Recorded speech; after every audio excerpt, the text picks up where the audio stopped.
नमस्कार, स्वागत है आपका डे नाइट स्टडी डीएनएस में। आज हम लखनऊ विश्वविद्यालय के परिसर में हैं और हमारे साथ एक बीएससी मैथमेटिक्स के स्टूडेंट हैं। तो अगर आप भी लखनऊ विश्वविद्यालय से बीएससी मैथमेटिक्स यानी कि बीएससी मैथ करना चाहते हैं, अगर आप भी प्रवेश परीक्षा देने वाले हैं या अगले साल या इस साल देना चाहते हैं, या अगर आप यहाँ के बारे में यानी कि बीएससी मैथमेटिक्स के एंट्रेंस एग्ज़ाम के बारे में, यहाँ कैंपस के बारे में, फैसिलिटी के बारे में, पढ़ाई के बारे में, यहाँ के होने वाले खर्च यानी कि पढ़ाई के समय कितने खर्च होते हैं, अगर इन सभी चीज़ों के बारे में आप जानना चाहते हैं तो बिल्कुल सही वीडियो देख रहे हैं। और इस वीडियो के माध्यम से जो ग्राउंड लेवल की जो रियलिटी होती है वो मैं आपको बताऊँगा, और बल्कि मैं नहीं बताऊँगा, मेरे तो प्रश्न रहेंगे, आंसर एक स्टूडेंट का रहेगा जो यहाँ खुद जो है बीएससी मैथमेटिक्स का स्टूडेंट है। तो सबसे पहले अंकित, आपका बहुत बहुत स्वागत है डीएनएस में। धन्यवाद। तो सबसे पहले अंकित, हम इस कन्वर्सेशन की शुरुआत करें। अभी मैं आपसे जानना चाहता हूं कि आप चूँकि सेकेंड ईयर के स्टूडेंट हैं, कैंपस आपका लखनऊ विश्वविद्यालय कैसा है? जी, बहुत अच्छा है, यहाँ पे काफ़ी सुविधाएँ हैं। जैसे कि मैं खुद बीएससी का छात्र हूँ, तो यहाँ पे प्रैक्टिकल लैब है फिज़िक्स में जो काफ़ी अच्छा है। लाइब्रेरी की सुविधा यहाँ पे बहुत अच्छी है। यहाँ की साइबर लाइब्रेरी जो बहुत मानी जाती है, हमेशा फुल रहती है, तो काफ़ी अच्छी सुविधा है यहाँ पे। सुविधाएँ हैं। हाँ, अच्छा, और मतलब कैंपस का माहौल पढ़ने लिखने का कैसा है? माहौल काफ़ी अच्छा है, बच्चे पढ़ते हैं, यहाँ पे ग्रुप डिस्कशन होता है और रेगुलर क्लासेस चलती क्लासेस हैं। चलती हैं? हाँ, तो पढ़ाई का ओवरऑल माहौल अच्छा है। अच्छा, अच्छा। तो देखिए, इस इंटरव्यू को के 2 सेगमेंट होंगे। पहले सेगमेंट में हम जानेंगे कि अगर आपको एंट्रेंस की प्रिपरेशन करनी है तो क्या-क्या इसका सिलेबस होता है, एंट्रेंस एग्ज़ाम बीएससी मैथमेटिक्स का, कितने प्रश्न आते हैं, पेपर का पैटर्न वगैरह। और दूसरे सेगमेंट में हम देखेंगे यहाँ के जो जो भी चीज़ें हैं, जैसे इनकी पढ़ाई का है, क्लास का है, फ़ीस का है, वो सब हम जानने का प्रयास करेंगे। सबसे पहले आप ये बताइए अंकित कि जब आपने एंट्रेंस एग्ज़ाम दिया, चूँकि ये बात आप अच्छे से जानते होंगे कि जब यहाँ पे एंट्रेंस एग्ज़ाम होता है तो पेपर बाहर नहीं जाता, इट्स मीन आउट होता नहीं है। जी। तो बहुत सारे बच्चों के मन में मिसकॉन्सेप्ट होता है कि यार कितने क्वेश्चंस आते हैं, नेगेटिव मार्किंग है या नहीं है, पेपर का पैटर्न क्या होता है, कैसा लेवल होता है। तो सबसे पहले हम शुरुआत करेंगे कि पेपर का पैटर्न किस प्रकार होता है? जी, पेपर का पैटर्न पूरा 11th और 12th पे बेसिस होता है, जो कि पूरा एनसीईआरटी होता है। एनसीईआरटी होता है। टोटल 100 क्वेश्चंस होते हैं, जिनमें से नेगेटिव मार्किंग नहीं होता नहीं है। होती है। और ये पेपर की टाइमिंग जो होती है 1 घंटा 30 मिनट की होती यानी है। कि 1.5 घंटे की हाँ, प्रवेश हाँ, परीक्षा होती है। जी। और नेगेटिव मार्किंग नहीं जी, है नहीं। और +2 है। जी, एक जी। क्वेश्चन सही करने पे 2 हाँ, मार्क्स, हाँ, एक 200 मार्क्स क्वेश्चन का सही करने पे 2 मार्क, ओवरऑल 200 मार्क्स के पूरे पेपर होते पेपर हैं। होता है। ये हाँ। बात हुई पेपर पैटर्न की। अब हम बात करते हैं सिलेबस की। तो किस-किस सेक्शन से, यानी कि ये कह लें कि एंट्रेंस एग्ज़ाम का सिलेबस क्या होता है? सिलेबस में आपको फिजिक्स, केमिस्ट्री, मैथ, पीसीएम हाँ, और पीसीएम और 10 क्वेश्चन कंप्यूटर कंप्यूटर साइंस के, में। हाँ। यानी कि 30-30 में डिवाइड रहता हाँ, है, जहाँ तक मैंने 30-30 इन्फॉर्मेशन रिटेन ऑन एन किया है। एवरेज हाँ, 30-30 क्वेश्चन पर subject plus 10 question computer science. Computer के बेसिक हाँ, रहता है। बेसिक के रहते हैं बेसिक एकदम। रहता है। जी। तो ये बताइए अंकित कि जब आपने एंट्रेंस एग्ज़ाम यहाँ का दिया, तो मतलब पेपर का लेवल कैसा लगा था उस समय टाइम आपको? पेपर का लेवल मॉडरेट लेवल होता है, ईज़ी टू मॉडरेट ईज़ी आप टू कह सकते मॉडरेट। हैं। जी, और चूँकि रिसेंटली आप बोर्ड एग्ज़ाम दे के आए थे, जी। तो मेरे ख्याल से बहुत ज़्यादा टफ नहीं रहा होगा जी, नहीं, आपको। बिल्कुल नहीं। अच्छा, एक चीज़ मैं और पूछना चाहूँगा कि अंकित, यहाँ बच्चों के ना डाउट होते हैं, इधर भी जब सीयूईटी के एग्ज़ाम्स हो रहे हैं, जी, तो सीयूईटी में क्या है, केवल 12th का सिलेबस आता है। जी। लेकिन जितने भी बच्चों से मेरी बातचीत हुई और ऑफ द कैमरा मेरी आपसे बातचीत हो रही थी, तो आपका कहना है कि सर 11-12 दोनों का पोर्शन पूछता है यहाँ? हाँ, 11-12th का पूछता है, लेकिन मैक्सिमम जो है 12th से ही आते 12th हैं। मैक्सिमम कुछ रहता है। क्वेश्चंस जो रहते हैं वो आप 11th के, 11th के रहते मतलब हैं। मैक्सिमम कह सकते हैं 12th से हाँ, प्रश्न जी, आपके जी, पूछे जाते हैं। जी, और आपने कहा पीसीएम, फिजिक्स, केमिस्ट्री, मैथ, हाँ, एनसीईआरटी बेस्ड रहता है। जी। तो आई होप कि सिलेबस के बारे में आप जो है ये बात समझ गए होंगे। अब हम अपने दूसरे सेगमेंट की तरफ बढ़ते हैं, लेकिन उससे पहले एक और जानकारी कि अंकित, आपका मार्क्स कितना था? तो मतलब ओबी कैटेगरी वाइज़ क्या थी मार्क्स आपकी? जी, मेरे मार्क्स थे 120 के राउंड मार्क्स अराउंड थे था, और मेरा रैंक 110 था और कैटेगरी रैंक 35 था। 35 था, जी, ओबीसी कैटेगरी था। जी, यानी कि ये कह सकते हैं अंकित हम कि अगर किसी भी बच्चे का 100 प्लस मार्क्स है ओबीसी से, जी। तो उसका एडमिशन ईज़िली हो सकता जी, है। जी, हो सकता है। कन्फर्म मान के चले कन्फर्म हो हाँ। जाएगा।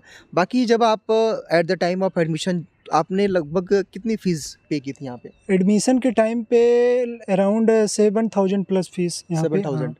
ये फर्स्ट सेमेस्टर की थी या आप? नहीं, फर्स्ट सेमेस्टर के साथ कुछ और फीस ऐड हो जाती है एडमिशन के टाइम पे, लेकिन उसके आगे जब इवेंट सेमेस्टर की फ़ीस होती है वो आपको 3500। 3500। हाँ, और जो और सेमेस्टर की फ़ीस होती है ये 6000 के अराउंड लगभग लगती है। हाँ। हालाँकि मैं एक चीज़ यहाँ आपको बता देना चाहता हूँ कि ये 1000-2000 रुपए जो है वेरी करता है। हाँ। सब्जेक्ट्स वाइज़, फैसिलिटी वाइज़ या कह लें जो भी चीज़ें हैं, कई सारी उसमें कुछ ना कुछ जुड़ता है। जैसे at the time of admission आपका कुछ ऐड हो जाता है, लेकिन सेमेस्टर वाइज़ वो चीज़ें अलग हो जाती हैं। जी, है ना? कभी-कभी क्या होता है बच्चे सब्जेक्ट चॉइस करते हैं, उनको नहीं मिलता तो सेल्फ फाइनेंस मतलब सीट सब्जेक्ट मिलता को है, लेते हैं, तो तो फीस वहाँ बढ़ पे फ़ीस जाएगा। बहुत ज़्यादा एक्स्ट्रा हो जाती है। हाँ, सही जैसे कहा। कि अगर आप 2 सब्जेक्ट ले रहे हैं तो लगभग सेल्फ फाइनेंस का 2 सब्जेक्ट वो भी मेजर है, तो कम से कम आपको 9000 या 10,000 रुपए देने पड़ेंगे। देने हाँ, पड़ेंगे। जहाँ 6000 देने पड़ रहे हैं वहाँ पे 9000 या 10,000 लगभग देने देने पड़ेंगे। पड़ेंगे। हाँ। तो अंकित आप बीएससी मैथमेटिक्स के स्टूडेंट हैं, कौन-कौन सब्जेक्ट यहाँ लेके पढ़ रहे हैं आप? जी, मेरे सब्जेक्ट फिज़िक्स और मैथ मेजर हैं और केमिस्ट्री मेरा माइनर है। इट्स मीन कि आपका पीसीएम जी। सब्जेक्ट है,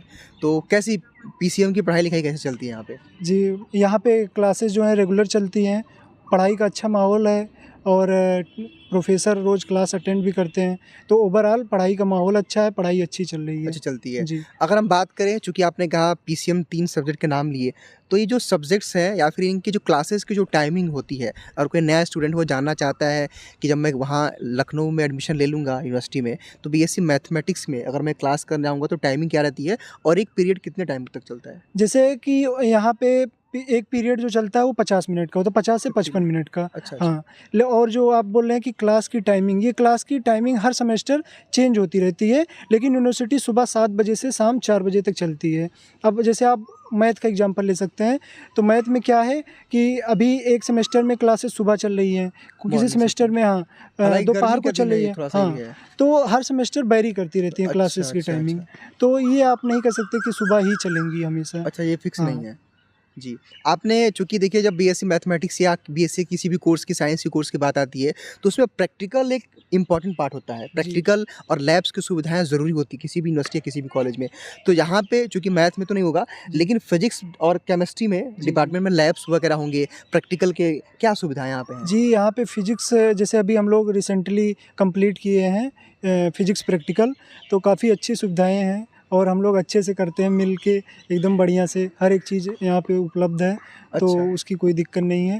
और जैसे केमिस्ट्री मेरा माइनर है, लेकिन फिर भी मैंने देखा है प्रैक्टिकल यहाँ पे, तो केमिस्ट्री में भी काफ़ी अच्छी सुविधाएँ हैं। काफ़ी अच्छी हाँ, सुविधाएँ हैं। तो ये इंस्ट्रूमेंट वगैरह सब। प्रैक्टिकल का भी तो मेरे ख्याल से टाइम टेबल कुछ होगा? हाँ, प्रैक्टिकल 2 घंटे चलते हैं। जैसे किसी-किसी क्लासेस की होती है कि 3 घंटे हो गए, क्योंकि टाइमिंग हो जाता है ना अलग-अलग। हम लोग का 4 दिन चला, उन लोग का 3 दिन चला, तो टाइम तो मैनेज करना पड़ेगा। टाइम तो मैनेज हाँ। करना ही पड़ेगा। चूँकि देखिए मैं एक चीज़ कहना चाहूँगा कि जो बीएससी वाले बच्चे होते हैं, उनके पास कुछ और भी वर्कलोड्स होते हैं, जैसे उनको फाइल बनाना जी। प्रैक्टिकल के लिए, तो मुझे लगता है कि बीए वाले बच्चों से ज़्यादा उनको मेहनत करनी पड़ती है। जी, जैसे हम लोग को हर सेमेस्टर में असाइनमेंट सबमिट करना असाइनमेंट रहता है सबमिट करना या पर सब्जेक्ट। पर अगर सब्जेक्ट एक सब्जेक्ट का 2 प्रोफ़ेसर पढ़ा रहे हैं, तो दोनों दोनों का। प्रोफ़ेसर्स को उसी सब्जेक्ट का असाइनमेंट सबमिट करना है, उसका वाइवा देना है, उसका प्रेजेंटेशन देना है और फिर प्रैक्टिकल फ़ाइल अलग से पूरी तैयार करनी है, उसकी अलग से वाइवा होगी।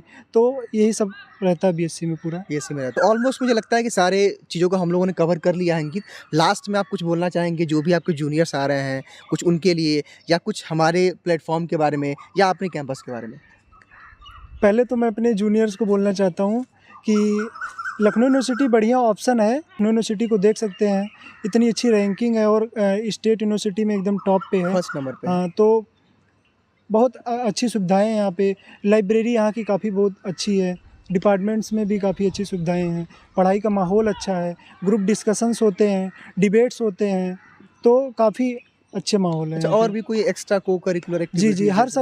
हर पर सेमेस्टर जो है हम लोग को वोकेशनल कोर्स दिलाया जाता है। आप जो सब्जेक्ट में अच्छा इंटरेस्ट रखते हैं, बिसाइड कि आप फिज़िक्स के हैं, तो आपको फिज़िक्स नहीं अगर कुछ और चाहिए, तो आप उसमें से चूज़ कर सकते हैं, उसको चूज़ कर सिलेक्ट कर सकते हैं। सकते हैं। आपके इंटरेस्ट के ऊपर है। तो ये काफ़ी अच्छी यहाँ पे, क्योंकि यहाँ पे एनईपी लागू हो गया है, तो ये सब सुविधाएँ यहाँ पे अच्छा, मिल अब रही तो हैं। मैंने सुना है कि यहाँ 4 साल का भी जो इंटीग्रेटेड कोर्सेज़ है जी, यूजी, जी, पीजी का, एनईपी का वो भी लागू हो चुका है। जी। लेकिन इसमें एक रूल है यहाँ पे कि पर ईयर आपका 7.5 सीजीपीए होगा, तभी तभी आप आपको चौथे साल में प्रवेश मिलेगा। अभी ये रूल यहाँ पे है। अच्छा, इनका ये कहना है कि अगर आप 4 साल का यूजी पीजी वाला प्रोग्राम करना चाहते हैं, तो आपका 7.5% से आपका अधिक होगा, तभी नहीं, आप 7.5 सीजीपीए। सीजीपीए वही है, अगर उससे 75% अधिक रहेगा, तभी जा कर के आप जो है चौथे साल एडमिशन ले पाएँगे, जी। अदरवाइज़ आप नहीं ले पाएँगे। जी। इतनी बात आप कहना अभी चाहते ये रूल है। हैं। अब ये रूल है। अभी हाँ। फ़िलहाल जो है प्रेज़ेंट टाइम में 2024 में वीडियो रिकॉर्ड कर रहे हैं। बिल्कुल सही कहा आपने, क्योंकि हो सकता है कि नियम बदल जाए, जी। तो कुछ बच्चे ये ना कहें कि अरे भाई आप लोग तो झूठ बोल रहे हैं, क्योंकि ऐसा होता है। चेंज हो सकता हाँ, है। हो सकता है, क्योंकि भाई देखिए एनईपी है और बदलाव संभव है, क्योंकि देखिए भाई यूनिवर्सिटी के ऊपर पूरा एक तरह से उसके पास राइट्स हैं, कभी भी कोई भी चीज़ वो परिवर्तन कर जी। सकती है।